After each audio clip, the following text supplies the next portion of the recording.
के साथ मैं आज इस कार्यक्रम के मुख्य अतिथि के रूप में यहाँ पर उपस्थित परम श्रद्धेय प्रिंसिपल सर को मैं आमंत्रित करूंगा कि सर यहाँ पर उपस्थित सभी शिवरात्रियों को आशीर्वचन देते हुए इन्हें नित्य प्रति आगे बढ़ने की प्रेरणा देते हुए हमें सभी को मार्गदर्शित करने की कृपा करें।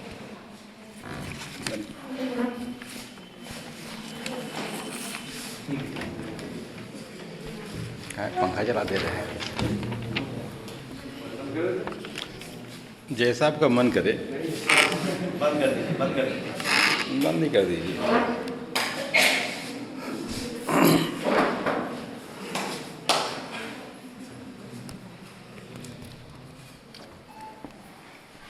सबसे पहले तो इस 5 दिवसीय रोवर्स रेंजर्स प्रशिक्षण के संचालक सुनील कुमार जी और सोनम गुप्ता जी को बहुत बहुत धन्यवाद। धन्यवाद इस बात के लिए भी कि आपने मुझे यहाँ आने का अवसर दिया। इसके अलावा यहाँ मंच पर उपस्थित इस कार्यक्रम के रोवर्स प्रभारी डॉक्टर गिरीश मणि त्रिपाठी जी, रेंजर्स प्रभारी डॉक्टर सारिका सिंह जी, हमारे बहुत ही प्रिय और हर कार्यक्रम में बड़ी शिद्दत से फोटोग्राफी करने वाले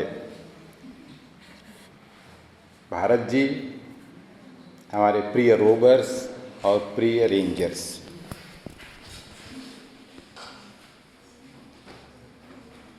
अभी मेरे आने के पहले तमाम छात्र छात्राओं ने बहुत सारे कार्यक्रम प्रस्तुत किए। आज हमारे इस कार्यक्रम का अभी दूसरा ही दिन है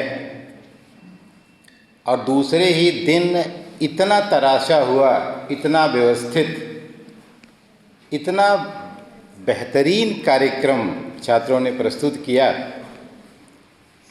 मुझे ये कहने में संकोच नहीं है कि इसमें अभी हमारे प्रशिक्षकों का कोई योगदान नहीं है। निश्चित रूप से हमारे छात्राओं की अपनी खुद की प्रतिभा है जो विलक्षण है। सबका कार्यक्रम बहुत अच्छा है, लेकिन अगर मैं पक्षपात न करूं और ईमानदारी से कहूं तो 2 कार्यक्रम बहुत अच्छे हैं। एक जैसा कि नाम से ही एक कहावत है, एक स्वनाम धन्य होने वाली बात। तो रचना की रचनाशीलता तो विलक्षण है, इसमें कोई दो राय नहीं, और आंचल की भी क्षमता का कोई जवाब नहीं है। नाम मैं इसलिए ले रहा हूं कि कभी कभी अच्छे लोगों को अच्छा कह देना चाहिए, इसके लिए बड़ा कलेजा चाहिए। सबके बस की बात है नहीं, गला सूख जाता है किसी को अच्छा कहना होता है। तो कोई आईएएस में सेलेक्ट होता है तो आप बधाई तो देते हैं, लेकिन बधाई गले तक रुक जाती है। क्यों? मेरे अपने मन में आ जाता है कि काश मैं भी हो गया होता तो ज़्यादा अच्छा था। होता ही नहीं होता है। थोड़ा सा हम लोग बड़े खुले मन से नहीं कह पाते कि हाँ हाँ बड़ा अच्छा है, दिखाने के लिए कहते तो हैं, लेकिन वह जो जोश होना चाहिए कहने में वो होता नहीं। लेकिन मुझे आपसे पूरी उम्मीद है कि हमारे विद्यार्थी पूरे जोश से तारीफ़ करेंगे और ज़रा सी भी ईर्ष्या अपने मन में नहीं लाएंगे। कितने लोग ईर्ष्या नहीं लाएंगे? हाथ उठाएं। वेरी गुड, सभी लोग ईर्ष्या नहीं लाएंगे, अच्छी बात है। तो आप ये रोवर्स रेंजर्स का प्रशिक्षण देखिए, आपके सामने आपका जो बैनर लगा है इसके ऊपर कुछ शब्द लिखे हुए हैं। खुश रहो, प्रसन्न रहो, तैयार रहो, सेवा करो। तो आपके हिस्से कौन सा है?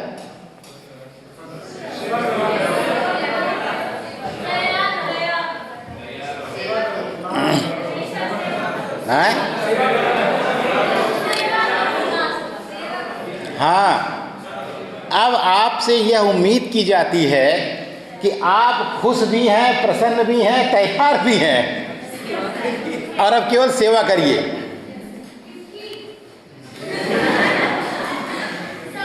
हाँ, सेवा किसकी बहुत इम्पॉर्टेंट प्रश्न है। ये बिल्कुल ही हंसने की बात नहीं है। सबसे पहले तो अपने आप की सेवा करो। अपने आप की सेवा का मतलब you should be honest yourself. अपने प्रति पहले कर्तव्यनिष्ठ ईमानदार बनो, जैसे being a student are you honest, you should ask this question to you. विद्यार्थी के रूप में क्या आप एक ईमानदार विद्यार्थी हैं, यह अपने से पूछिए। पूछ लिया, क्या उत्तर मिला? कितने लोगों को मिला कि हाँ ईमानदार विद्यार्थी हैं? हाथ बढ़ाओ। देखो, तुमको खुद ही लग रहा है कि तुम ईमानदार विद्यार्थी नहीं हो। हम अध्यापक हैं तो सबसे पहले अपने से पूछें कि क्या हम ईमानदार अध्यापक हैं। तो निश्चित रूप से हम अगर अकेले में पूछेंगे तो उत्तर नहीं ही मिलेगा। भले पब्लिक में भीड़ में हाथ उठाते हैं कि हाँ हम बड़े ईमानदार अध्यापक हैं, लेकिन अकेले में कैसा उत्तर मिलेगा कि ये ईमानदार अध्यापक नहीं है। तो जब तक हम अपने प्रति ईमानदार नहीं होते हैं तब तक दूसरे के प्रति ईमानदार होने की बात सोची भी नहीं जा सकती है। ठीक है, इसलिए सेवा कहाँ से शुरू करनी है? खुद से शुरू करनी है। इसके बाद और सेवा से बड़ा दुनिया में कोई न धर्म है, न फल है, न कार्य है, कुछ नहीं है। और सेवा कैसी होनी चाहिए? निस्वार्थ होनी चाहिए। तुम मेरी सेवा इसलिए मत करो कि प्रिंसिपल साहब हैं मुझे नंबर ज़्यादा दे देंगे, तब तो ये स्वार्थ हो गया, उस सेवा कोई लाभ प्राप्त होने वाला नहीं है। ये तो सिर्फ गिव एंड टेक है कि तुम मेरे लिए करो, हम तुम्हारे लिए कर देंगे। ये सेवा नहीं हुई, ये सौदेबाजी हुई। ये क्या हुई? ये सौदेबाजी हुई। तो सेवा का मतलब निस्वार्थ। इसीलिए कहते हैं कि सेवा किसकी होनी चाहिए? बच्चों की और बूढ़ों की। किसकी होनी चाहिए? बच्चा जो 5 साल से छोटा है और बूढ़ा जो 50 साल से ऊपर है, 60 साल से ऊपर है या 70 साल का है, चल फिर नहीं पाता। इसका मतलब जो आपको कुछ भी देने के लायक नहीं है वास्तव में, उसकी सेवा वास्तव में सेवा है। और ऐसे लोगों की सेवा के लिए ही कहा गया कि ऐसे लोगों की सेवा के आशीर्वाद से आयु विद्या यश और बल, आयुर्विद्या यशो बलम, पढ़ा है संस्कृत में ना। तो ये सारे दुनिया का कोई भी कार्य करने पर तुम्हें ये सब एक साथ नहीं मिलता, ये जान लो।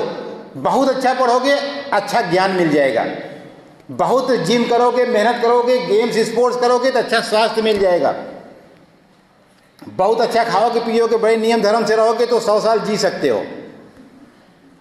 लेकिन कोई ऐसा कार्य दुनिया में नहीं बना जिसको करने से तुम्हारी आयु भी बढ़ जाए, विद्या भी मिल जाए, यश भी बढ़ जाए, सारा एक साथ हो जाए।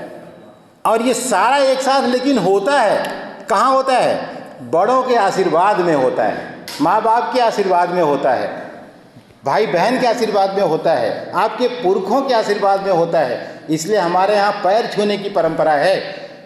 पैर छूने की परंपरा इसीलिए है कि जब आप पैर छूते हैं तो आपके सारे अहंकार खत्म हो जाते हैं। आप झुकते हैं ना पैर पर, तो झुकना सीख जाते हैं आप। और हर पढ़ा लिखा आदमी, विद्वान आदमी लचीला होता है, झुकना जानता है। और जो झुकता है वही ज़िंदगी में सरवाइव कर पाता है। आप देखिए, भयंकर आंधी तूफान आता है, जो मोटे मोटे बड़े बड़े पेड़ अकड़े रहते हैं सब उखड़ करके चले जाते हैं दूर दराज को, लेकिन लता उसी पर हवा के साथ पूरा 1 किलोमीटर इधर जाती है, 1 किलोमीटर इधर जाती है। और जब हवा बंद होती है तो जहाँ रहती है वहीं रहती है। इसका मतलब जिसमें लोच होगा उसे कोई तोड़ नहीं सकता है। तो लोच के लिए विनम्रता होना जरूरी है, समर्पण होना जरूरी है, भावना अच्छी होना जरूरी है, और बड़ों का सम्मान बहुत ज़रूरी है। बड़ों के सम्मान में एक भी दिन कोई आपसे बड़ा है तो आपके लिए सम्मान का पात्र है।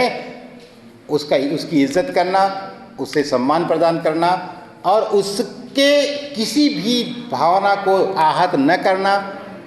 आपस में आप हैं तो मिलजुल कर रहें, एक दूसरे का सहयोग करें, किसी को आप पीड़ा न पहुंचाएं, किसी को दुख न पहुंचाएं। यह सब आपके एक अच्छे इंसान होने का लक्षण है। और आपसे इस अवस्था में जो आपने कहा खुश रहो, एकदम छोटे बच्चों के लिए यह इनका जो वाक्य है वो लागू होता है, क्योंकि केवल खुश रहें, कुछ करने की ज़रूरत नहीं है। प्रसन्न रहें, तैयार रहें। एक समय के बाद हमेशा आप तैयार रहिए कि कोई भी कुछ कहेगा तुरंत कर देंगे। और सेवा करें का मतलब निस्वार्थ कार्य करें, और निस्वार्थ कार्य का दुनिया में कोई जवाब नहीं है। इवन गीता में भी कृष्ण ने जब उपदेश दिया तो उन्होंने निस्वार्थ कर्म की ही बात कही है। कोई भी कर्म जो स्वार्थपूर्ण होता है उसका कोई भी सकारात्मक फल प्राप्त नहीं हो सकता है, क्योंकि उसके पीछे स्वार्थ है आपका। तो आप निस्वार्थ कर्म करें, और संपूर्ण कार्य आप ईश्वर को निमित्त कर दें।